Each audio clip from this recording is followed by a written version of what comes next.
everyone, and my name is Eula, and today we're gonna read Wayside School Gets a Little Stranger story, starting at chapter 5, a story with a disappointing ending story, starting in the next chapter for today.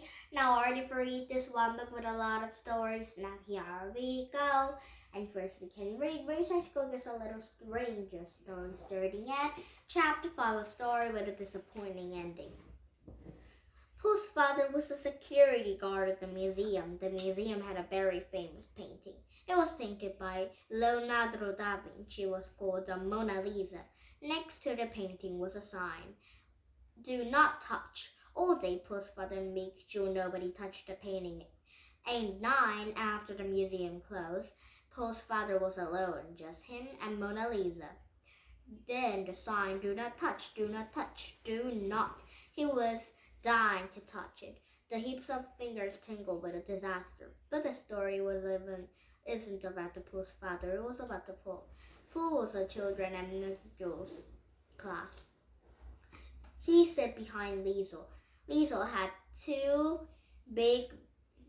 long brown pigtails that reached down to her waist. It was just hung there all the day, right in front of Pool's face, the Mona Lisa. "Do not touch, do not touch, do not." Paul reached out, grabbed and yanked. "Yeah!" screamed Lisa. Mrs. Jules went to Paul to the counselor's office. And counselor's office was at the 4th floor. Paul had never been there before. Like every student in Wayside School was afraid of the counselor. Counselor has a very scary face. Big bushy eyebrows with a little beard on his pointed chin. Paul knocked on the door. "That counselor is Dr. Pickle." "Come in," said the counselor. Paul entered and sat down at the couch. "What's the problem?" said the counselor. "I pulled Liesel's pigtails again," said Paul. "I know it's wrong, but I just can't help myself." "Watch the pickle," said the counselor. Paul's eyes went back and forth and stirred the swaying pickle. "You're getting sleepy," said the counselor. "Your eyelids are getting heavy." Paul suddenly felt very tired. He could hardly keep his eyes open.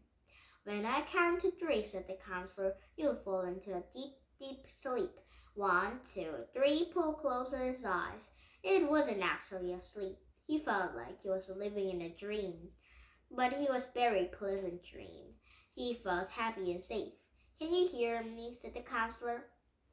"Yes," said Paul. He was no longer afraid of the counselor. In fact, he liked him a lot.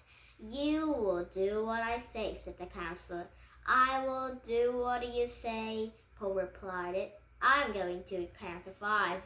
said the counselor, "and then you'll wake up. You'll return into your classroom. You'll take your seat behind Liesel. You want to pull one of her pigtails, but when you reach for it, it will turn into a rattlesnake." "Liesel pigtails are rattlesnakes," said Paul. "Very good," said the counselor. "Now just one more thing." He rubbed his beard and smiled. "When Liesel said the word pencil, her ears were gonna turn into candy. The most delicious candy in the world, the candy of your dreams." Paul licked his lips. He could almost taste the rich chocolate and chewy caramel. And you will try to eat the candy. "When Lisa says pencil, I'll eat her ears," said Paul. The counselor counted to 5. Paul's eyes blinked open. "You may go back to the class now," said the counselor. "I'm not in trouble?" said Paul. "No," said the counselor. Paul shrugged. He returned to his class. As he passed Lisa, she stuck out a tongue at him. He stood behind her. "What'd the counselor do to you?" said Eric Fry. "Nothing," said Paul. "He's a nice man." He looked at Lisa's pigtails. He had to pull one of the left, but he still wanted to pull on the right. He longed for it. It hissed at him.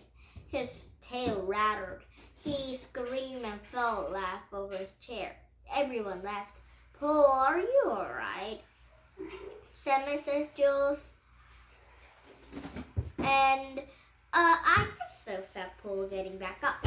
He didn't feel like much like pulling Miss Lizzle's pigtails anymore. It's just a short while later, Lizzle's pencil point broke. "Oh, great," she complained. "What's the matter?" said Jenny, who sat next to Lizzle. Lizzle showed her broken pencil point. "Would you borrow mine?" asked Eric Fry, who sat behind Jenny. "No, I'll just sharpen it," said Lizzle. And she went back to the room and sharpened her pencil. She returned to her seat. She slid back to her desk, but it rolled over and sat down. "Hey, where'd it go?" said, turning around. "Where'd what go?" "There it is," said Jenny, "under Paul's desk." "What's under my desk?" said Paul. "I'll get it," said Eric Fry. He reached under Paul's desk and picked up the pencil and handed it to Lizzle. She thanked him. Everyone returned to work.